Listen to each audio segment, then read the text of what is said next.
Howdy, folks. Happy Wednesday. Happy hump day. We are now, let's see, how many days? 5 days away from the trade deadline, 3 p.m. on Monday. We've had one significant move, one lesser move, but we'll talk about both of them. And signing too. I'm sorry, Russ? And a signing as well. I think you got to account the Defoley move too. I did. So. Oh yeah, but it was further enough back that really, it's like. Plus, he had term. I'm talking like sort of the rentals and the. Yeah, but historically on trade deadline, there's always a trade that's done early. Sometimes as early as January. I mean, you look back at. Jimmy Rutherford was famous for that when he was in Carolina. So I count Toffoli as well. Okay. Well, we'll start with the pre-show. Go ahead, Russ. All right. So let's talk about vaccinations in sports and in New York in particular, because it's going to start really wreaking some havoc here, because we have Kyrie Irving, who can only play 3 more games the rest of the year, and if he doesn't get vaccinated, will not be able to play home games in the playoffs. That's one thing. That's going to be significant. We have Aaron Judge and a few Yankees. We have some Mets that aren't vaccinated. They won't be able to play home games either, or the Subway Series, and Mike tallied that to be about 90 games. And Toronto. Right? And Toronto. Yeah. So it does make you wonder, and again, asking or waiting for the lawmakers to change something is not going to happen. It's up to the players at this point. And someone like Judge, if I'm the Yankees and he does not get vaccinated, I am not re-signing him next year. Well, this is the other thing, Kev. I don't know whether it would make a difference, but I think that they said it would. If he doesn't play those home games, he doesn't play enough games for service time to become a free agent next year. So, I mean, there are a number of things. Now, okay, that being said, there's supposedly some behind the curtain type of political moves being made by Randy Levine and representatives of the Mets, because it's an outdoor stadium. The games are outdoors. It's not indoors. But the thing is that right now, these are unvaccinated players, and it doesn't make a lot of sense. You can have unvaccinated people in the crowd as like Kyrie Irving attended a Brooklyn Nets game that was allowed, but I guess they got fined $50,000 because he went into the locker room with a mask. Right. Well, that's where, here's my problem with Kyrie Irving. If I want to respect the fact that you don't want to put this in your body, whatever, and I'm sure you've put things in your body before, but if you want me to respect that, then don't just go waltzing into the locker room after a game that you've been in the crowd and expect me not to call you an idiot. Yeah, I mean, I've heard enough people, Kev, say, why don't they just get the shot? Why don't they just get the vaccine? I mean, obviously it means something to them that they don't want it, whether they have, religious issues or they just don't believe in vaccines, or I guess in the case of Anthony Rizzo, he's a recovering cancer patient, and his doctors had told him that they didn't think that taking the vaccine was something that would be conducive to his health. I mean, I don't know. I mean, with me, I know I had to take the vaccine to be able to cross into Canada, and I did. Want it to work. Did I particularly want to? Well, I have pre-existing conditions, so I want to live. So yes, but there are some people that are young and healthy and don't feel that they want to. And now the talk here is the reason that New York might not sort of bend the rules, so to speak, is because they fired a bunch of teachers and city workers because they didn't get vaccinated. And now all of a sudden, if they let baseball players play, then all of a sudden then they have to hire all these people back, and people have already been hired. I mean, I don't know about that. All I know is that if you're going to have players sitting out because of this, this is a big cluster F. It is. It's very complicated too, because this has become so political that, and once you have politicians involved in it, it's certainly not going to get better. So I don't know what's going to happen out of it, but I'm sure it's going to be one of those situations where no one's going to be happy about it. That's it. Yeah. You're up, Beck. I'm sorry, I wasn't sure what you were talking about. I was trying to figure out. I was talking about the city of New York under Che Guevara de Blasio putting in the rules regarding vaccination or not unvaccinated people and how that might affect some baseball players. It's already affected Kyrie Irving. Now, it didn't affect any of the hockey teams. It didn't affect the Islanders and didn't affect the Rangers because all of them were vaccinated. But some players who didn't want to get vaccinated, like Kyrie Irving, he hasn't played a game in Brooklyn. And he might miss games in the playoffs. He might miss games in the playoffs. So it's definitely going to have an effect. But anyway. Okay. All right, let's start. Here we go. Yeah, Russ or Ack wearing his Tug McGraw jersey. Yeah, right. I rooted for Tug that year, but Tug was a Met. But I rooted for Tug because I was a big Tug fan. So I wasn't happy that the Phillies won, but I wasn't mad either because I was happy for Tug. Oh, Mr. So I guess that was such a fun, dramatic thing, that. Oh yeah. Tug McGraw 1980 series. It's just that was the thing. He's a fiery guy, man. Actually, you know what I miss? I miss album. Like when they used to put out albums that were tributes, like a physical record that was a tribute to a season. Oh yeah, or even to like a player. They would have the announcement.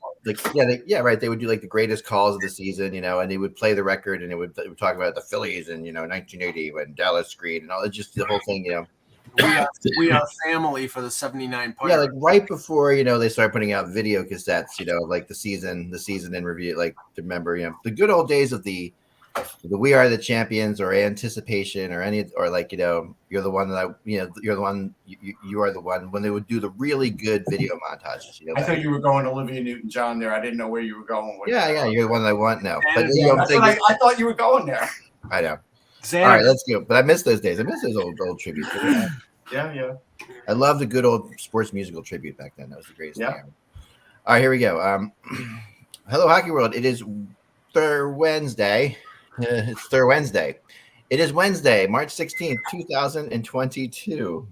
I'm Michael Agello, and in honor of Ack breaking out his Tug McGraw jersey, I'm going to break out my Dick Sisler jersey. I'm Russ Cohen from Sportsology. Kevin Allen, HockeyBuzz. I'm Eklund. You're watching the HockeyBuzzcast on HockeyBuzz.com. This is the podcast that comes every Monday through Friday at this time to fill you in on the comings and goings in the hockey world. And we have to get down to this because we have a lot of rumors flying around now. We're getting into it. It's fun. I finally feel that that bubbling under the surface feeling, Kevin, that it's like it's starting to happen. Like I've been waiting for it. It's like, it feeds my soul, like I need this time of year. Yeah, no, I like it too. It does always feel like Christmas. And even though I know there's a lot of people thought that maybe we won't have as many, I do think we'll have, a little bit more than we had last year. And, if you just start, adding up the number of rumors we've heard and the teams involved, you can see we're probably going to get there. Probably aren't going to have a record-breaking year, but there's going to be a lot's going to happen. And part of the issue is, and you and I talked about this earlier today, everybody's trying to figure out what every other team is doing. And it's really difficult because of the cap involved, and you don't know what kind of side deals they have, if any. So no one's quite sure what the other teams are doing, which I think complicates everything. Yeah, and there's definitely more rumors because of the side deals. Because the side when bringing another team into it, which means another group of people who've heard something on that team, and then those things. So that I find that what's interesting now is I'm talking to somebody else in Arizona about a trade that has nothing to do with them, but that they might be passing through somebody, and that's something that's kind of I can't remember ever calling up somebody and asking that I know you're not getting this guy, but I think you're involved. What do you think's happening? That's kind of fun. I wanted to start with Claude Giroux because he's definitely the big name, and I'm getting the information all the time from him. I watched the press conference today too. I did. Okay, I didn't see the press conference today. So what? So he finally was moving towards acknowledging that he only wanted to concentrate on this 1,000th game. He knew he wanted to play it because it was important to him because not many guys get to do it. Yep. And then he said, then we'll have to sort of see what the mindset is after that. So watching him say that led me to believe that he knows he will get dealt shortly after this 1,000th game. Well, I think he knows that. I think he realized. I mean, he's controlling it, so of course he knows. He is controlling it, which is I'll go opposite that he is controlling, which is why I don't think he knows exactly what's going to happen because I don't think he's sure what he's going to do yet. I think that's also playing into it here. And I think I do expect that he'll accept a trade or if it's a team that is a. And I really think it's just two teams. I really think this is Florida and Colorado. I do. I think there's a couple more, but I agree. I think there might be, but I think that those two teams have gotten the furthest along with it, and I think that those. I was going to say, do you think that it's a situation where, he's giving Chuck Fletcher a list or he's giving him one or two? Because if he's giving him one or two, then those teams know it. Then he's not going to get as much as you think. I think it's looking the other way. I think it's more like he's saying to Fletcher, come to me with whatever options you have, not like saying, the other things. Like, so if so Fletcher's working out various options. And the tough thing for Fletcher to do is do a deal. Like if he gave Fletcher a list, like remember we talked yesterday about how Fletcher. Well, Brisson would have given him the list, and I think Brisson is way more involved in this than we're mentioning. Oh, for sure, because Claude's the kind of guy who wants that to be the case, Yes, but also, so Fletcher saying he hasn't talked to Pat. Remember we were talking about yesterday. Not talked to him. He's talked to him or through other people to him and stuff like that. But he does like to keep himself apart from it, and the benefit of that. Is he hasn't had that discussion yet where he can tell a team, well, I talked to Claude, he won't come to you. He hasn't had that discussion yet because he wants to try to keep everything on the table that he can to get the highest price he can. But if it comes down to Claude says, I will only go to Florida or only go to Colorado, that shorthands Fletcher. Right. So he's got to not be able to do that. He's got to try not to do that, which I think is why the whole charade of not talking to him has been going on. Because I can't see Fletcher working on a deal, and just use as an example. I can't see Fletcher working on a deal with Doug Armstrong of St. Louis and then going to Giroux and saying, okay, we've got a deal to send you to St. Louis. And he's like, I don't want to go to St. Louis. I would assume that he's approved a list of 3 or 4 teams and that Fletcher can work off of that. And then once they get the best deal of one of those 3 teams, then they go to Giroux and say, okay, we're going to trade to this team. This team was the one that was on your list. Are you good with this? Boom. Then we go. Maybe, but I don't think that's the way Claude would work. I think Claude's more like, come to me with a team and convince me why I should go to that team. Like I could see Claude wanting to talk to the teams, talk to the GMs and stuff like that. And I can see that. I can see those discussions happen. That's allowed to happen, Kevin, right? Like he could be ever given permission. Yeah, for sure. But I don't think any of this matters.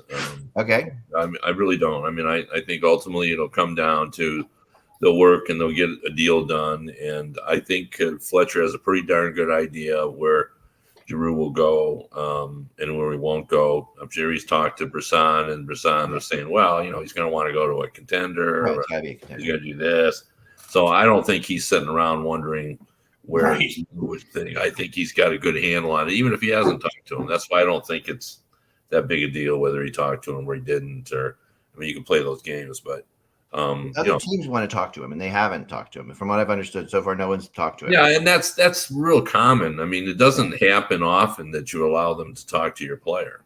It's in rare circumstances. Now, Kev, let me ask you this: on Thursday night after the game, if Joe Sakic happens to be in the building, or Bill Zito happens to be in the building, do you think they would talk to him at that point? Because he's there, they're there. Talk to who? Talk to who? Zito or Sakic talking to Giroux after that game on Thursday? No. Okay. I don't think that would happen. I think they would do it over the phone, and they would do it. Okay. They would try to do it up so no one would know what's happening. Because if they were there, it would be obvious that they're doing. No, it wouldn't be obvious because we don't go down to the locker room. So yeah, but if they just wait until 40 minutes after the game, everybody's gone. No, I get that. I do think there might be a difference here. What have you heard about Colorado, Kevin, in terms of would Colorado get Giroux as a rental, or would they be interested in keeping Giroux? They would be interested in keeping him, but I don't think to me, it won't come down whether or not they talk to him or not. I think both teams will eventually make the deal in if they don't get to talk to him, because I think it's mostly for this year. I think they probably both want to re-sign him, but it's still going to help them. I mean, it's pretty clear from the Colorado's actions is that they're all in for this year. Yeah. And the deal they made yesterday, where they even created just a little bit more cap space. It was only over $1 million. Like that all feeds into the idea that they're going after something big. And I also think Sakic has a plan B. I think there's somebody else out there that he'll. Well, one quick thing about that first before let me finish this conversation for a second. If you're a team that wants to sign them long term, like say a Florida, or St. Louis, if the St. Louis involved, or Colorado, any team like that, and that Giroux is he's played 1,000 games in Philadelphia. He's very emotionally attached to Philadelphia. Don't you think you have to then at that point talk to somebody? No. Well, over there. That's so weird. Sorry about that. My camera went crazy. Sorry. That's really funny. Yeah. See, to me, I would think it would be the other way around. Okay. Like I would think Giroux would want to talk to where he was going. So more so than like they know who Giroux is as a player, and I'm sure they've all done their due diligence in knowing, how he'll fit with their team. So, I would think Giroux would want to know, okay, how am I going to be used? What are you thinking long term? If I'm coming here, do you see the possibility of me being there long term? This is what I'm thinking. So maybe Claude Giroux will say, "Let me talk to that." Yeah, and if you look at the teams, that are rumored to be interested in Giroux, Colorado makes sense in terms of they would want him long term because they're going to lose Kadri in free agency in the summer. There's no way that they're going to be able to re-sign him because he's probably going to be the biggest or second biggest salary in the free agent market, and maybe Alex Newhook is not ready to move in as the number 2 center. So Giroux on a short-term deal, it would depend on what Giroux is looking for. I mean, Kadri is making, I think 4.5. So, I don't think that Giroux is going to sign for that. I think he's probably going to want $5.5, $6 million, sort of similar to what Pavelski just signed with Dallas. I don't know whether Colorado will pay him that much because they have to pay McKinnon. And so I think that most of these teams, yes, they'll talk to him about the potential of signing a long-term deal, but the here and the now is Florida's going for it all this year. Colorado's going for it all this year. That's what they're concerned about. They'll worry about negotiating with him in June after the Stanley Cup final. I just think that those are two very different situations. Florida's got the room. They've got the room. All right. Where? Well, no, I mean, I don't know, but obviously there's a way because both these teams are intensely in it. Obviously, both teams know how they can make it work. Yeah, but moving forward, Florida has to be more careful than Colorado as far as getting players to stay there long term. Right, that's true. I mean, so Florida has to make sure that the guy's willing to move to Florida to be a part of the Florida Panthers. I don't think the Florida will do this unless they get to talk to him. And I think that and I really get that impression. So I think that when you're looking at it, it has to be something that makes sense long term. It's a really interesting debate we could have later, of course, who's going to get more money in next year Kadri or Giroux. That's an interesting kind of debate back and forth. Please. No, it's not. There's no debate there, yeah. Okay. None. It's going to be Kadri. Kadri will get He's going to finish in the top 10 in scoring, and he's 32 years old. What will be curious is if some sucker pays him 7 years because – honestly, I mean, this is a career year for him. He's had a fantastic season. He'll probably keep his powder dry in terms of taking another stupid suspension in this playoffs. So the suspensions that he's had with Toronto and Colorado will fall by the wayside. But is there a team out there that is willing to pay him the money consistent with being a number 1 center when he's never been a number 1 center? That's what I wonder, but we'll talk about that in the summer. That's the summer thing. I love our listeners, Jim. I feel you when he says somehow Giroux will end up in Tampa. I do think I was going to say I do feel like he would. I love that is the epitome of a hockey fan right there. Yep. I totally feel that. It's like that is now if Florida thinks Giroux will end up in Tampa, that might change things a little bit. But let's just touch on the deal that Kevin talked about because it wasn't a big deal. Nico Sturm going to Colorado for Tyson Jones. But this is the thing, Kev. With the Manson trade, Anaheim retained 50%, and Anaheim got a good return for Manson, Hellison in the second round pick, but they retained a little over $2 million of Manson's $4 million salary. With the deal that Sakic made yesterday, he opened up $1.25 million on that deal, and that basically, it basically cleansed almost all the amount that they added with Manson. So they're basically at the same spot where they were before that trade. Yep. And this is all sort of geared toward, making one more move as well. And, it was a kind of deal, the deal they made yesterday, it doesn't cost them anything. It didn't hurt them down the road, because it's really two guys. I mean, I think both general managers pointed this out, or at least both teams pointed out. It was two guys who both could use to change the scenery. Right. One guy, in Colorado, Yost hadn't developed the way they thought he would. Now, the benefit, of course, from Minnesota's perspective is they're going to be able to keep that player, and they'll get to see, whether or not he's a late bloomer, and they get to have him because he's got another year and he has a restricted free agent. And then from Colorado's perspective, they're going to get, and he's a little bit bigger. Yeah. And as I always like to point out, even if a guy doesn't play and use the size, if you're bigger, you still got to push that guy around. So, I'll say this: I think Joe still has the higher ceiling, obviously, and I still think he could be a 10, 15 goal guy in this league. I think as Colorado kept getting better, he kept getting pushed more to the side, and I think that's why he does need to change.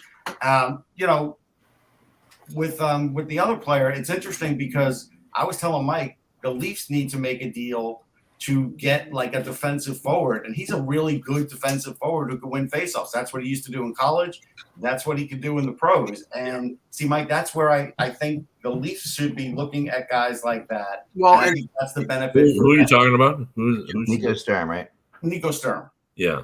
Well, that's why Colorado got him. I mean, they're among the worst teams in the league in faceoff. I think they're second to last. Right, and that's what he's good at. Yeah. Right, and Yost was somebody that Friedman mentioned yesterday as somebody because there's speculation that Toronto is looking for depth forwards to sort of shake up their fourth line because they've got some veterans there who have not played well. Wayne Simmons hasn't scored a goal since the middle of December.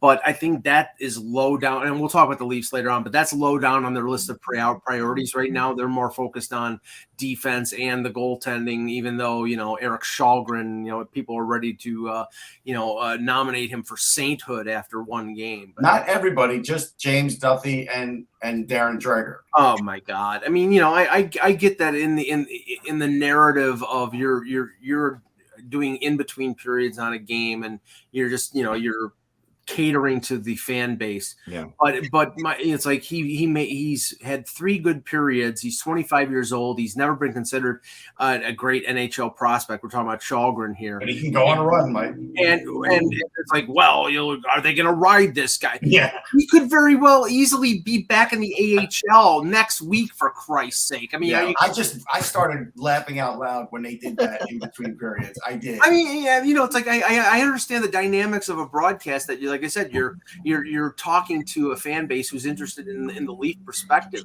but don't.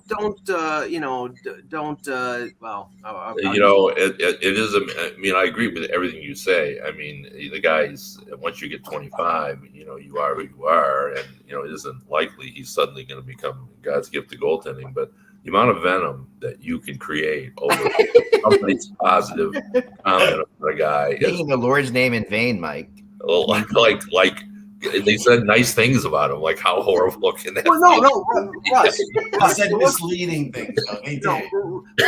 Russ is right. They were like, well, can they ride him? Can they go on a run? I mean, okay, this guy was a footnote. Okay, he's playing the most of the games with the Marlies. Fans didn't know him 2 months ago. Right, they didn't even know how to pronounce his name. It's Kallgren. No, it's Shalgren. You know what I'm saying? It's like, I mean, don't sell me this guy is like the next Henrik Lundqvist. I won't put anybody in goal that I can't pronounce. Right, but the strategy though, and you being a connoisseur of Mrazek, I basically said you have to play Mrazek the next game because if you don't play him against Carolina, you are now risking having something bad. Oh man, yeah, this is not a good thing for Mrazek. That's what I thought immediately last night. Like Mrazek he needs to play that game. And he does not like competition in the first place. And on cue, Russ, Mark Masters, or my friend from TSN, Eric Shalgren will start tomorrow against the Hurricanes. Oh, that's dumb. That's dumb. If you want to get Mrazek back, you start him against the Carolina Hurricanes and let him compete. Now that you're sort of protecting him because you're riding the hot hand of a guy who's won a game, that's just going to punt this goaltending problem just further down the line here. This is the David. This is the David Ayers revenge. He's not David Ayers. He's an NHL goalie. Right. He's not David Ayers. We have. But I think you got to play the guy with the shutout. I don't care who it is, because we've seen guys, nobody's come up and get hot for a while, and it's a fact of life in hockey that you go with whoever played best to last goalie. Like, I don't think it's ridiculous that. Okay, so wait, so Kev, if he wins out, you're going to start him in the playoffs too? No, of course not. But that's different than playing him in the next game. Like, if he shuts everyone out the rest of the season, Russ, I am going with him in the playoffs. Okay. I don't think it's. I don't think it's wrong or to start the guy in the I'm next just saying, game. I know Mrazek a little bit, and I think it's bad that if he's sitting the bench against his old team, I don't think that's going to be good for him. That's all I'm saying. You know what? I mean, I immediately thought to myself, wouldn't it be a fly on the wall after the outdoor game if Mrazek went nuts? Like, did he go nuts? Because he has his capability of going nuts. He does. He was very well. He was very calm and collected in the post-game media availability. Although I will say it's like, I mean, and him and Sheldon Keefe were reciting the same mantra. Oh, I think Peter had a good game. Except for the fact that he cost him the game on the goal in the third period where he couldn't cover the short side. He had a fantastic game. I mean, come on. I mean, please. So I mean, but yes, they will ride him. Yes, they will. Toronto can't worry about. Toronto cannot blame him for that game though. Why not? You can't blame a loss to the lowly Buffalo Sabres on one goal. Whoa. If you're in that spot where it's like he gave up one big, time out. Okay, Ak, this is a team that they lose to all the time. Exactly. Let me finish. This is a team they lose to all the time. This is a team that rubbed their nose in crap a week and a half before 5-1 at Scotiabank Arena. So it's not on just the team, it's on everybody, including the goaltender. Of course. It's not just Mrazek. I mean, at the end of the day, like Kevin said, shutout's a shutout. Like you can't, you got to ride that.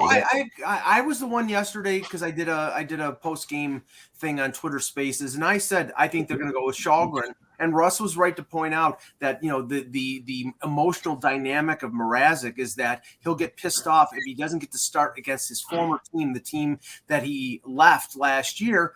And I get that, but you know what? They can't be concerned with Mrazek being pissed off. They got to be concerned with winning games. Much to his chagrin. I mean, he'll play until he loses. He will. Yeah. And then they'll take him out. And definitely until he gives up a goal. I mean, he gives up a goal in the first two shots. Now, okay, again, we cannot overemphasize 4 periods of decent goaltending when it comes to Monday at 3 p.m. because I don't think Kyle Dubas can go out and say, "Oh, my goaltending situation is fine now. I got Eric Shalgren." He's got, I think, play out every ground ball and say, okay, can I get Holtby? Can I get Fleury? Can I get Craig Anderson? Is there a goaltender out there that improves my goaltending situation? Because I'm sure that at a certain point, it's going to turn midnight and Shalgren is going to turn into a pumpkin. Well, the one complication here, Mike, is at least I thought it was dumb, and I think you weren't thrilled with it. Giving Mrazek a 3-year deal now looks pretty dumb. I didn't like the signing from the outset. I mean, I didn't understand it. I didn't think there were that many. I didn't think there were that many teams that wanted Mrazek. That's why I thought. It just made no sense to give him 3 years. What kind of bidding were they in that they had to end up there? That's what I wondered about that. Maybe I'm wrong. Maybe there were teams. But see, the thing is, there are other teams out there that wanted him, and that's the reason why it's come out over the last month or so that when they go to trade him in the summer, which is probably what's going to happen, they're likely not going to have an issue trading him. So, I mean, honestly, if I think they're going to have an issue trading him with 2 more years on his deal. Well, Russ, it depends on if they take somebody back in the deal or what. I think, hey, if you can trade Nick Ritchie based on the way Nick Ritchie was playing, you can trade Peter Mrazek. And the goaltending situation, Mrazek's making more than Ritchie though. I know, but the goaltending situation around the league there's not a ton of great and good goaltenders out there. So I think there's a market for them. Okay, so just quickly, this was put in the chat room. Zach Owens, Russ. Zach Ewens, yeah. Signed by the Florida Panthers apparently right now. Yeah, I like him. I like Ewens. I've done some scouting reports on Zach Ewens. He okay.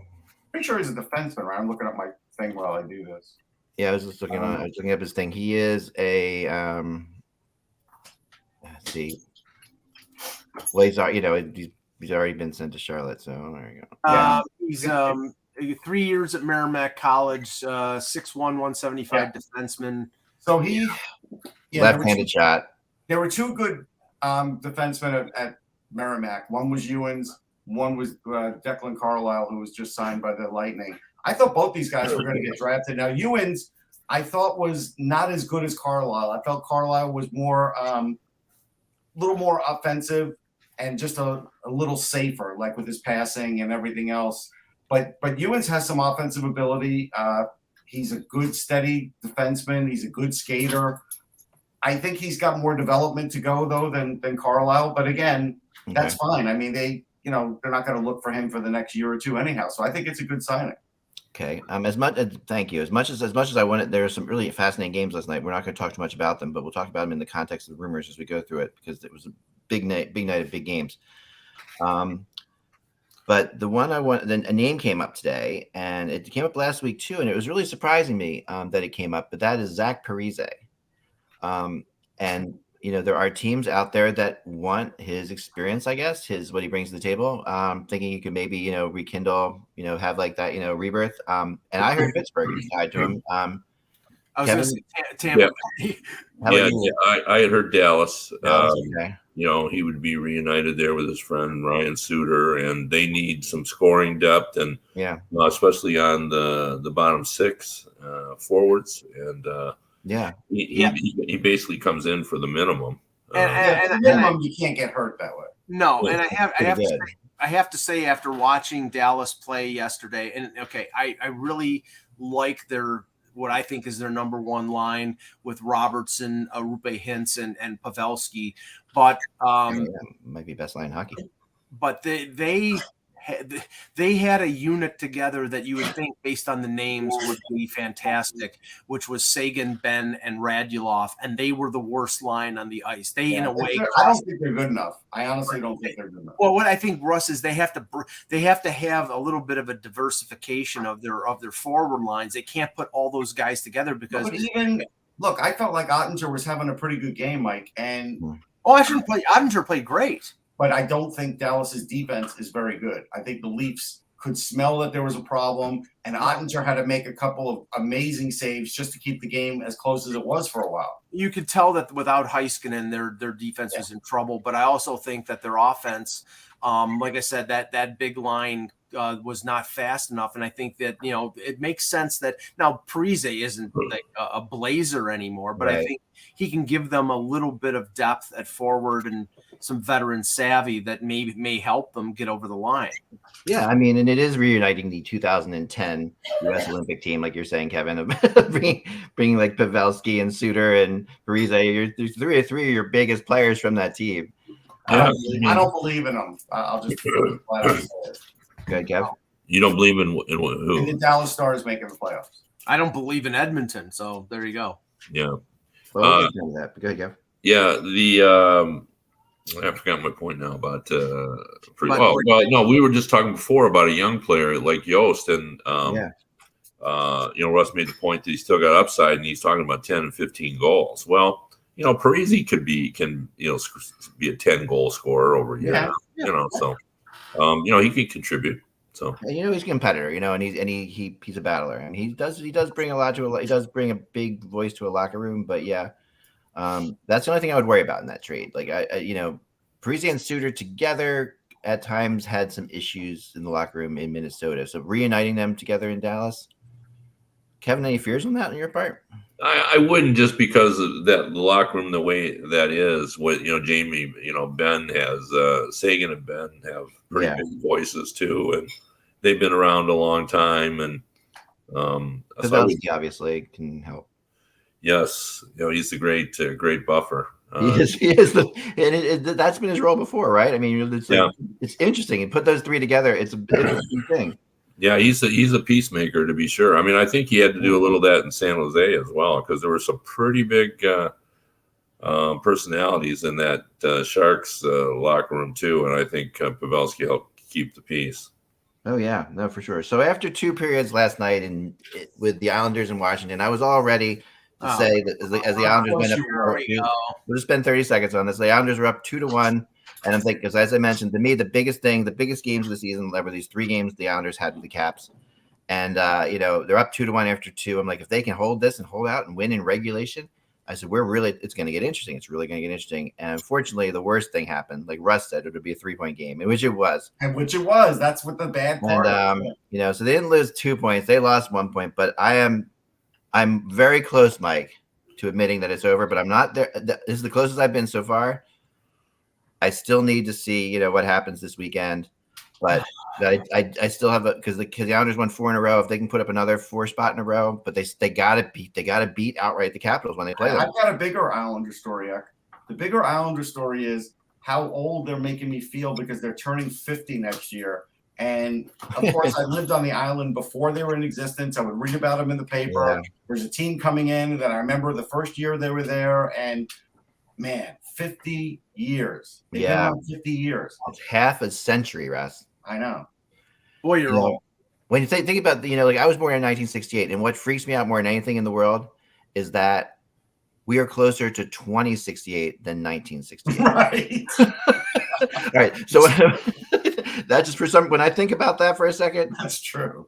It just bothers me. And we should say rest in peace to Jean Potvin, who was a really good player, and he played for the Flyers too. And Dennis's brother. And listen, he used to annoy me as much as a lot of the other Islanders did because he would make some good plays. He would. He was a decent defenseman. He was.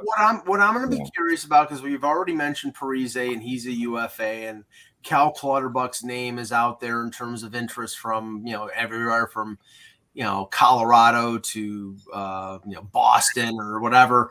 Whether those 2 defensemen will move, whether Chara or Andy Green will move, because we know that teams are looking for veteran depth and cheap contracts, and they're both $750K, and they're both rentals. So I'm assuming that they're going to be asked where they want to go, Kev. But Chara could make a difference somewhere. So could Green as a 6th or 7th defenseman. Yeah, I mean, I could see them ending up. They're not going to end up in any of the big teams that are going to get the 3 Giordano, Sherratt, and Manson, Lindholm. Lindholm are the big 3 defensemen that are out there. But they're going to go to the Rangers or the Bruins or some of those bigger teams, and then the next group of teams, St. Louis might get one of those guys too. But the next group of teams that are looking defensemen, those are the people that are going to get the Greens and the Charas. And I did take in some of the Ranger Anaheim game last night, and that was interesting because look, Anaheim took a lead at 4-3 at one point, but the Rangers do have blue line problems, and I talked about one part of it in the chat group with Jan. So Patrick Nemeth is a big glacier of a defenseman, and he jumped in on and off to keep the offense going on a play because he has a decent shot, but he never scores. He gets a couple goals a year. But when he did that, he left Braden Schneider out at the safety valve position, who happens to be a rookie. He moves the wrong way. Derek Grant's a veteran. He knows how to get around them, goes down the ice, gets a goal. The Rangers can't have that happen in the playoffs, and that's why I think they've got to replace a guy like Nemeth, because if you want to bring in Nemeth for like a game or two because you want some toughness or whatever, that's great. But that signing to me was just I just didn't understand it, and like Jan said, well, it was to basically to teach Niels Lundqvist how to be a defenseman, how to mentor him. I'm like, well, I hope he's texting him because Gallant doesn't play him either. He's in Hartford. So, what's the point here? So the Rangers really do need a defenseman. That's my long way of saying that. That is a really long way of saying it. And Anaheim, I think, is falling out of it. Yeah, the big question, Anaheim's still trying to sign Lindholm, but they haven't talked in a while. And it doesn't seem like they're going to get it done, but we'll see. If Lindholm is not in, it really changes a lot of things out there. But it does. I did hear yesterday, I was talking to someone that worked for a team and told me that he had been hearing maybe the Rangers would go after both Raquel and Lindholm. That'd be interesting. They could use it. I mean, there's no question, and they have plenty of cap space, so there wouldn't even have to be any retention. Yeah. But they'll have, and they've got the assets to do it without touching the young players on their team. So right. Kravtsov would probably be in that deal, so that's fine. That's what's going to happen because like Chris Drury just doesn't like him, and I don't think his time with the Rangers is going to be very long. Doesn't mean he can't play though. It just means got off on the wrong foot. He needs a new place to play. Right. Ovechkin passed Jágr. We mentioned that really quickly in the whole thing, and not anything. No, this is not anti-Ovechkin. I'm just saying that we. Did you see the video? I did not see the video. Jágr sent a video and said that he's considering coming back so he could pass Alex again, and he winked after that. It was pretty well. The other, I don't know if you saw it a few weeks ago. The Capitals were in the game of the night or whatever, and Ovechkin didn't play, but he was supposed to play. But they had prearranged for Jágr to be on between periods. And he was on between periods talking to Weeks and all those guys, and he was talking. It was like 5 a.m. where he was or whatever, Mm-hmm. He was friggin' hilarious. I mean, Jágr is a funny dude, and he is. Although his time in Washington was awful. Oh no, he's been up and down for sure. No, and he was the first to say, "I'm the most embarrassing thing about my career was my time in Washington. I didn't give those fans." And Jágr's really matured a lot to say that kind of stuff. Oh, he has. I mean, he's really come a long way. A long way. But in Philly, he was such a good influence on Voracek and Giroux, and getting to watch that even after one season, I was just in awe of the guy. Just to talk, even getting to talk to him just a lot after games. Just really, he just has a way about him, and it's so funny that he would say that, But let's talk about the Western Conference for a second here, because the playoff race got even tighter. So when Winnipeg beats Vegas last night handily. They are now only 2 points behind Vegas themselves with a game in hand. So they, Winnipeg, who I thought Winnipeg was done. I really thought Winnipeg was out of it for sure. They're in it. I didn't think they were going to get in, but if you remember after what happened in Philly, I said I expect them to get back in it because they do have players, and they did do that. They're back in it. I'll tell you what's interesting, Eck, and we could talk about this on the panel. We did talk about what if the Eichel trade doesn't work out. Yeah. And it's early in this, but there's a lot of fan sentiment from other teams that there's just this hatred for Jack Eichel that I think is unwarranted. But this could turn into a really bad situation for Vegas if they didn't make the playoffs and they have Eichel and he turns into a second liner and he's not a first liner. Like that could really change the course of what's going to happen with that team. Yes. It's a long shot, but it could I want to talk to you about this, Kev, because I really am curious about your thoughts on this Vegas thing. Not, whether or not they're going to make playoffs. We've already down that debate many times. just long term, where are they in your mind? Well, we're not going to suddenly find out that Jack Eichel is a second-line player. Right. He's a first-line player. He's already been in the league a long time and averaged 25 goals. We know what he is. Well, we don't know if he's still that, though. We don't. Oh, yeah. He looks like he is. Yeah. When you watch him play, he still has it. Yeah, for sure.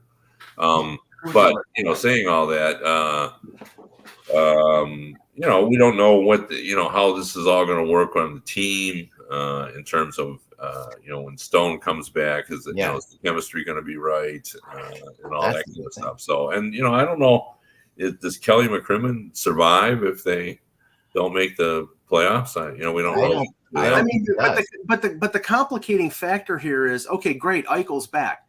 Pacioretty's been out. Stone's been out. Alec Martinez has been out, and Robin Leonard's been out. Those are 4 pretty key players. Yeah. So, I mean, can you blame Kelly McCrimmon for the fact that these guys can't stay healthy? No, I don't think you can. So, I mean, as much as I think that there is some blame that may have to go, but Kelly McCrimmon was not trading for Jack Eichel because he felt like it.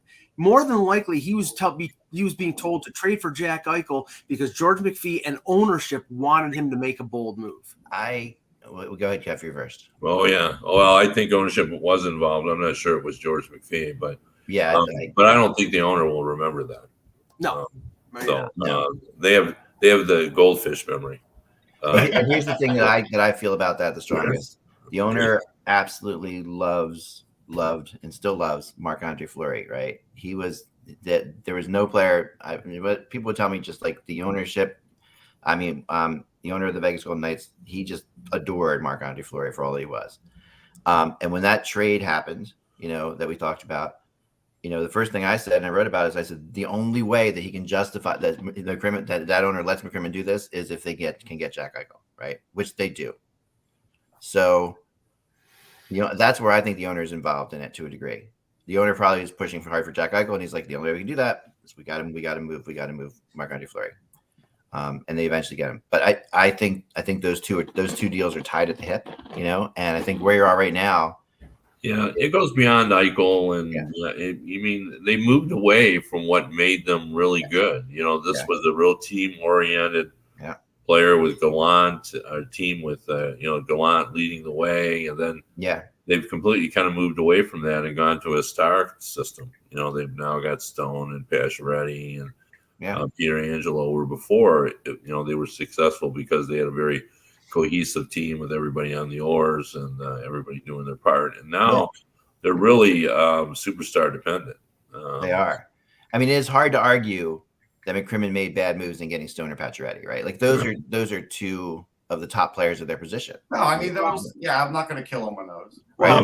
When we were talking about the Montreal in the Stanley Cup Finals and Nick Suzuki, we were saying that was a bad move. So Suzuki is taking a little bit of a step back, but there's a lot of years difference between those two players. So maybe. Well, I think the only criticism you can on McCrimmon is the overall direction of the team.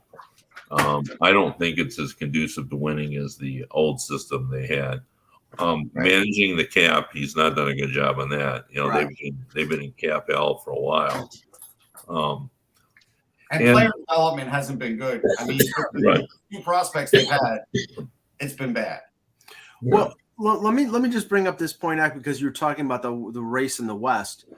I would hate to be Jim Nill, Patrick Alvin / Jim Rutherford, Kevin Cheveldayoff, and Ken Holland right now because their teams are on the precipice, and they, with the exception of Edmonton, who doesn't have any major rentals.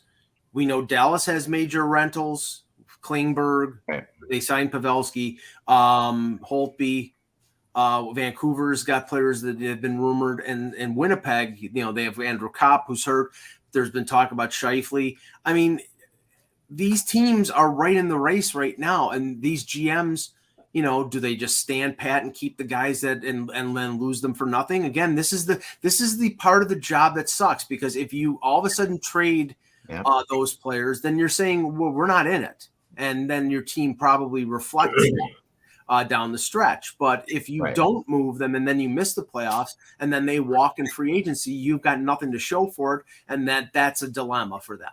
Well, when we talked about the guy that's really right now sitting in a very similar situation, he's also in the playoff battle, and that's David Poile. He said 2 weeks ago he was optimistic about getting signed on his radio show. This week he said, we can't agree on a number. We don't know whether that means number of years, total number of dollars, or yearly salary. And I was talking to someone today from the organization. David Poile can absolutely not win on this. There's no scenario in which he wins. Unless he gets him signed. Because if he trades him, because of Forsberg's popularity, there's going to be an incredible uproar. If he doesn't trade him, there's going to be an incredible uproar because he didn't get anything. So his only option is he's got to get him signed. And I think Forsberg knows that. I think Forsberg knows that. So I think he's going to push him right to the very end to get what he wants. Which I think, if you had to guess, and I don't think this is I think this is appropriate. He wants to be paid what Yossi's being paid.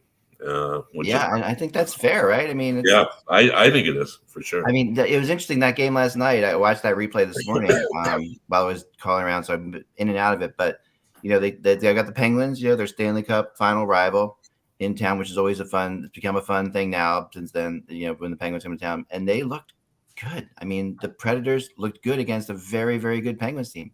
I mean, it was interesting to see a West versus East battle, in LA, because both these teams, have been playing well. But I mean, which brings me to one quick topic before I want to ask you guys a question that I went in the show with. But check this out for a second. Okay, so I was watching Darcy Kemper play last night, right? Darcy Kemper gets a shutout last night for Colorado, which is huge because if he keeps doing that, they're in great shape, right? We all talked about that. There was worry for a long time that they'd have to do something else. So I want to show you something. This is Darcy Kemper, okay? This is not, obviously, we've all seen him before. But what about this picture bothers you? That he's sweating? No, he's working out. That's good. That's fine. I saw this a lot last night. That the neck hair goes all the way down. I'm not sure. No, I never begrudge someone for their neck hair. I'm not about that. Okay. Well, we can't see his pants, so I'm sure Russ has nothing to say. Yeah, right. Yeah, nothing to do with his pants. He's not wearing any sort of neck guard at all. I'm not saying this is a big deal. Oh, you mean the flap? Yeah, the flap, or even the like turtleneck thing, the turtleneck. Even the turtleneck thing that you can wear underneath. To not wear a neck guard as an NHL goalie in this day and age is really insanely dangerous.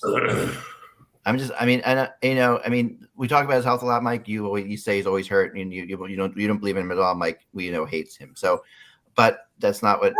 Him?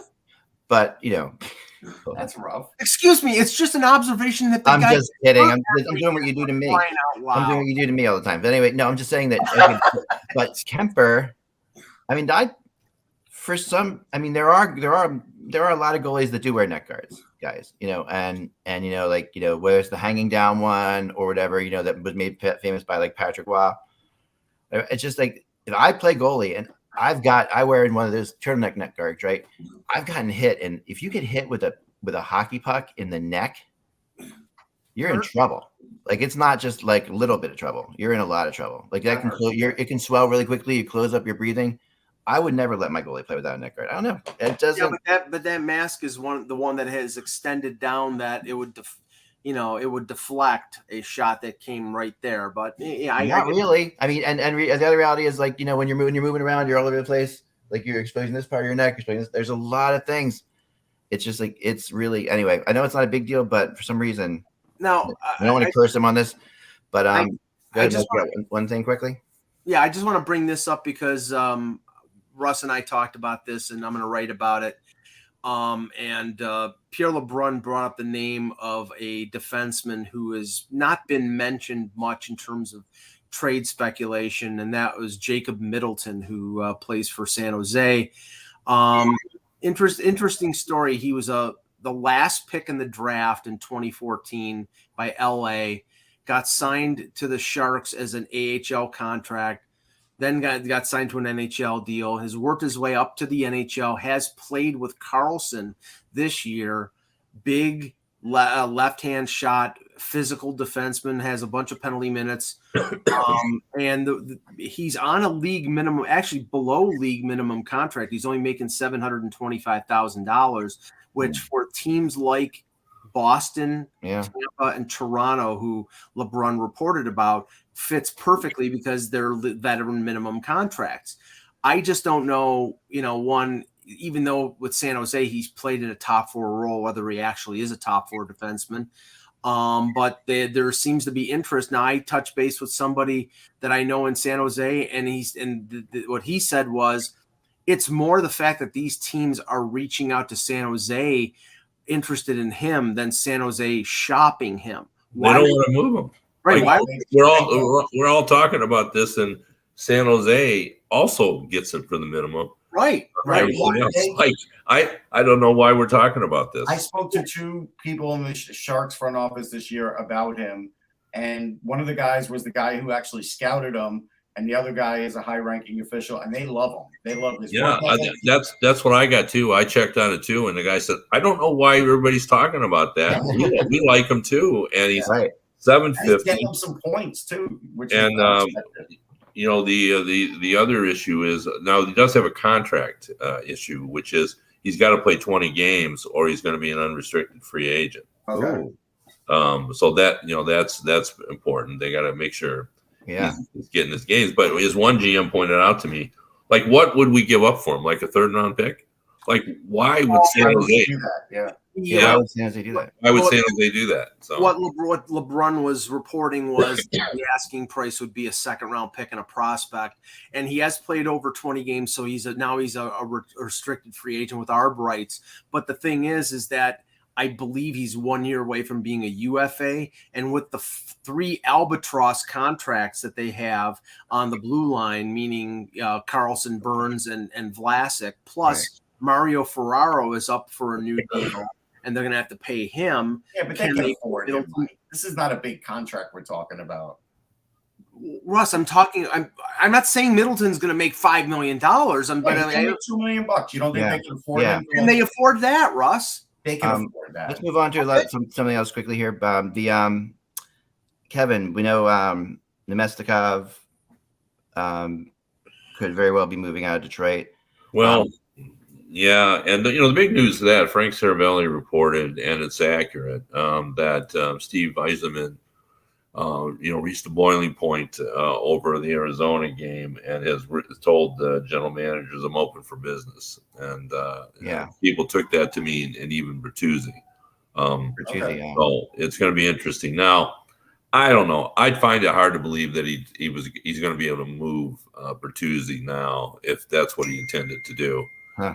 It just would be hard because you can get your more probably in the off season. But it's interesting because the tone that we're hearing is that everyone other than Raymond and Sider are open for business, which suggests that Steve doesn't think that they're close to being ready. So well, he's spent a lot of time carefully putting this thing together, and you've got to imagine that he has spent a lot of time carefully putting that chemistry together.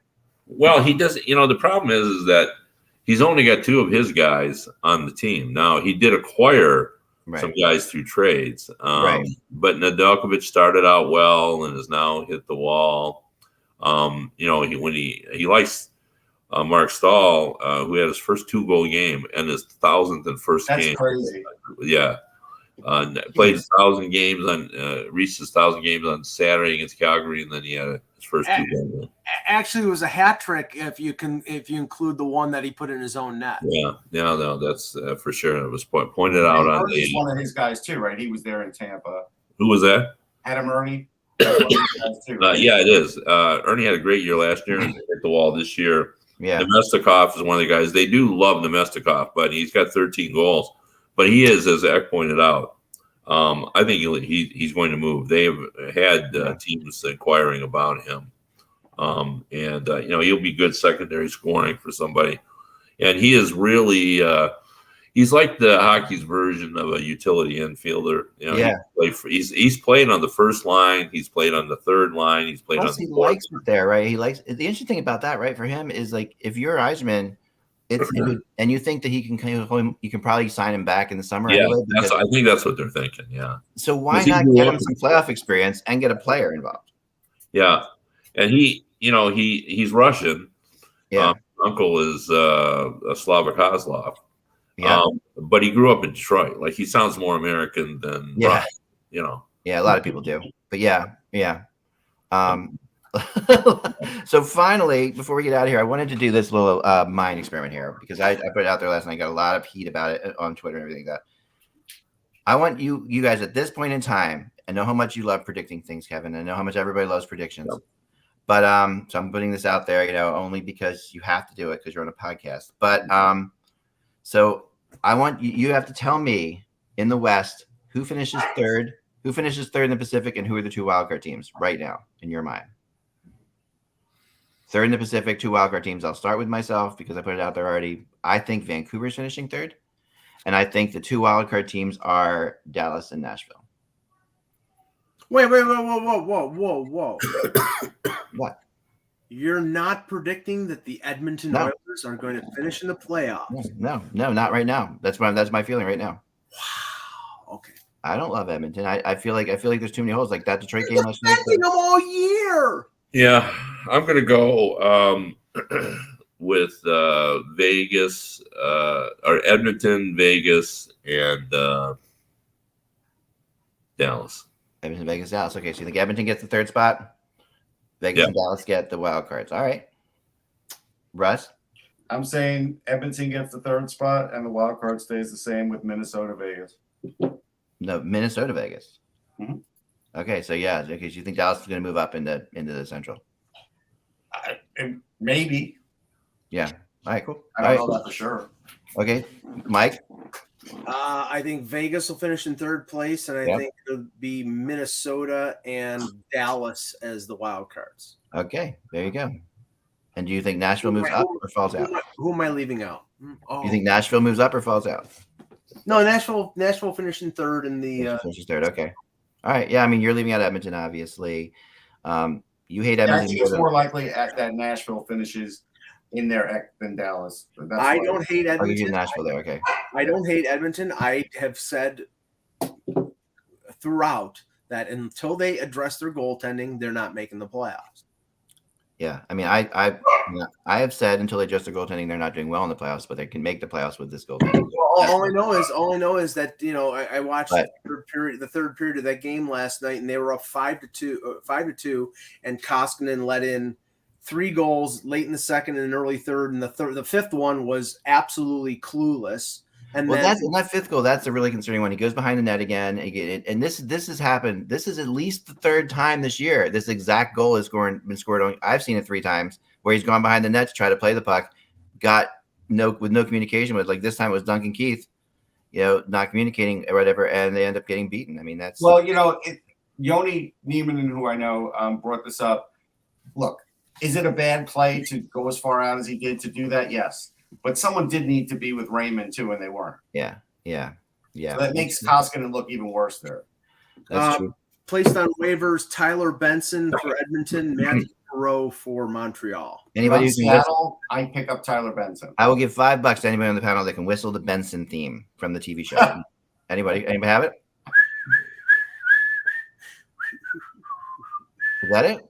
No, that's not it. That was like what's happening? What's happening? That was what's happening.